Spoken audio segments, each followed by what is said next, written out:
A 32 million year cycle has been detected in sea level fluctuations over the last 545 million years.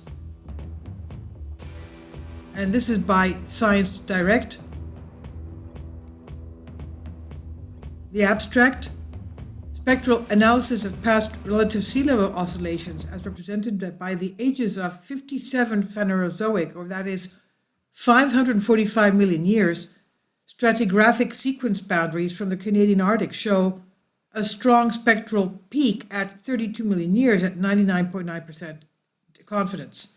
Why does that happen? So it's a fluctuation of every 32 million years. Does it have to do with our passing through our Milky Way galaxy? Now, the findings concur with previous reports of significant cycles with periods of around 30 million years in various records of fluctuation of sea level, and in potentially related episodes of tectonism, volcanism, climate, and biotic extinction events.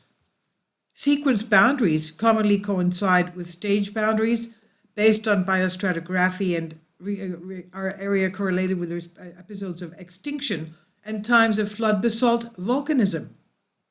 So it's also having to do with volcanic activity. The connection between tectonics and sea level variations may come from changes in rates of ocean flood spreading, ocean floor spreading and subduction, intraplate stresses from plate reorganizations, and pulsations of hotspot volcanism. These coordinated periodic fluctuations in tectonics, sea level, and climate may be modulated by cyclical activity in the Earth's mantle, although some pacing by astronomical cycles is suspected. So it has to do with the astronomy and where the Earth is going through. So please leave, you can also refer to the previous video having to do with Antarctica's glacier melt and the fact that Antarctica is the world's most volcanic region. It's got over 147 volcanoes, and most of them have been found on the west coast where the Thwaites Glacier, Pine Island Glacier, and all these glaciers are melting. Kindly support my Patreon account. The daily posts are 5 videos daily, and they are totally different from what I have on my YouTube channel. Thank you so much for your support and that you find all my content so interesting. You'll find the Patreon account details in the description box. So the long-term global sea level fluctuations in the range of 10 to the 7th or 10 to the 8th years have been important for biogeography, climate change, ocean chemistry, and biotic evolution. These fluctuations in relative sea levels have been ascribed to mostly climatic and tectonic factors. In the geologic record, oscillations in relative sea levels are commonly represented by stratigraphic sequences, packages of transgressive and regressive sediments separated by sequence boundaries. The stratigraphic sequence boundaries, commonly erosional unconformities generated by drops in base level resulting from tectonic uplift or sea level fall, and these sequence boundaries have been correlated across a number of platforms, peri-platform basins, and continental margins. For example, the Gulf Coast, New Jersey, Coastal Plain, the Canadian High Arctic, the Arabian platforms, etc. So the major sequence boundaries seem to be widespread. The dynamic topography of the mantle, affected by changes in convection patterns and continental positions, can cause local to regional differences in sea level. But although some sequence boundaries may be results of regional tectonics, the widespread correlation of specific sequence boundaries suggests that most of the boundaries were synchronous across multiple basins and continental margins, so they happened at the same time. Sequence boundaries in the Canadian High Arctic succession.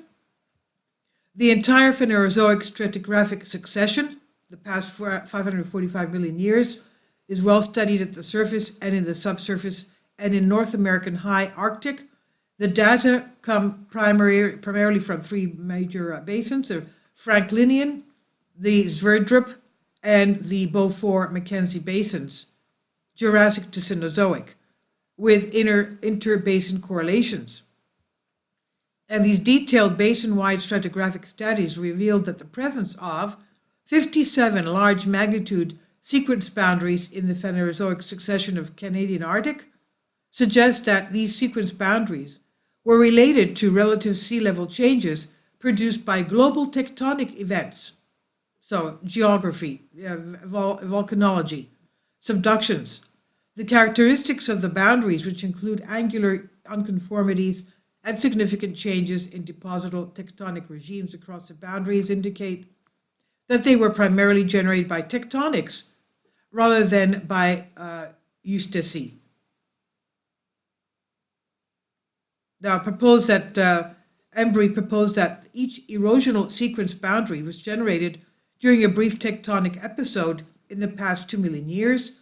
The intervals between sequence boundaries averaging 9 million years over the last 545 million years. Many of the 57 sequence boundaries are closely correlated with biostratigraphic episodes lasting about 2 million years. The intervals between sequence boundaries averaging 9 million years, range from 4 million to 16 million over the last 545 million years, and many of the 57 sequence boundaries are closely correlated with biostratigraphically defined age-dating global stage boundaries, indicating the global nature of the sequence boundaries is suggesting connection between sea level and biotic changes, meaning, of course, extinction level events. Each episode seems to have begun with pronounced regression of the sea, followed by rapid subsidence and also flooding of the basin margins. The brief tectonic pulses were apparently separated by longer intervals of tectonic quiescence characterized by slow subsidence and basin filling, and these episodic changes may be a product of intermittent plate tectonics, reorganizations, and intraplate stresses. However, some have attributed the erosional sequence boundaries to climactic-driven sea level variations, especially since 90 million years ago, the Tertullian age and tectonic and climate processes may be operating in conjunction. Then they go into spectral analysis here, very detailed things. And then we'll go into the discussion. Our findings support previous spectral analysis that report significant cycles with periods of around 30 million years in records of fluctuation of sea level and various timescales. For example, the Rampino and Sothers 1984 analysis, the Mesozoic and Cenozoic sea level data, found the highest spectral peak around 33 million years and reported a similar 33 million year cycle over the last 200 million years from spectral analysis of sea level curves. The diversity of calcareous plankton and marine isotope data over the last 230 million years reported a statistical significant 95% confidence of a 26 to 33 million year cycle. Baker and Flood performed time series analysis on sea level data from the late Cretaceous and Miocene, it's about 110 million years ago to 10 million years ago, and found statistical significant spectral peak at 99%, confidence at 91 million years. A similar 30 million year cycle has been reported for tectonism, climate, and biotic extinctions, suggesting a common relationship. The connection between tectonics and sea level fluctuations, oscillations, may come from changes in directions and rates of ocean floor spreading and subduction, intraplate stresses, or pulsations of mantle plume activity. And this was reported from a study evidence of major peaks in intraplate volcanism in the last 70 million years that seem to be global in extent and which have a 10 million year spectral spacing similar to sequence boundaries. Climate may be, of course, affected by changes in atmospheric carbon dioxide from pulses of global volcanism and by changes in the land and sea distribution related to the sea level fluctuations. Muller and Dukizvets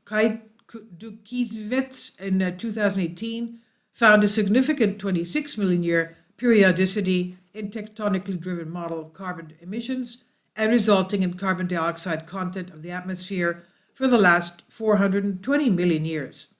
And they urged that the 26 million year oscillation in atmospheric CO2, that's carbon dioxide, and climate were caused by variations in rates of sea floor spreading and subduction. So this had to do with volcanism. Southers in 1989 found that the ages of Mesozoic and Cenozoic chronostratigraphic stage boundaries in the geologic timescales in use at the time show a weak 25 to 30 million year periodicity, and using the recent timescale of OG 2016 study, we found a weak 27 million year periodicity in stage boundaries for the last 260 million years. One would expect this situation, since the timescale is composed of stages that were first defined in changes in marine biota, which shows a 26 to 27 million year cycle, commonly associated with evidence of sea level fluctuations that seems to show a 32 million year cycle. The longer term, 200 to 300 million year trends in sea level and climate over the last 540 million years seem also to correlate with ocean basin dynamics, that is, spreading rates, age of ocean floor, transit time, and ocean area and ridge length. So these cycles of tectonism and sea level variations may be related to cyclic mantle plume activity, proposing by Sheridan a theory of pulsating tectonics involving the cyclic production of plumes and hot mantle material from the lowermost D layer at the core mantle boundary. This scenario, pulses of heating from the core, could lead to eruptions of mantle plumes, intervals of rapid convection, changing seafloor spreading and subduction, continental rifting, increased volcanism, intraplate stresses, and change in sea levels. The cycle time of 32 million years may be an innate dynamic of mantle convection and plume outbreak, or of plate motions. For example, it's the range of the estimated time it takes for subduction slabs to reach the upper and lower mantle boundary, preferred changes in intraplate stresses induced by plate reorganizations. Alternately, the pacing could be the result of some external astrophysical forces. Rampino in 2017 suggested a correlation with the oscillation of the solar system through the galactic plane, which might affect terrestrial geophysics. So the references here are various, and this is on Science Direct. So all this can be going because of the Earth going through, or our solar system going through, the galactic plane. This is by Geoscience Frontiers, Volume 11, November 2020, Issue 6. Please leave your comments, and thank you for your support.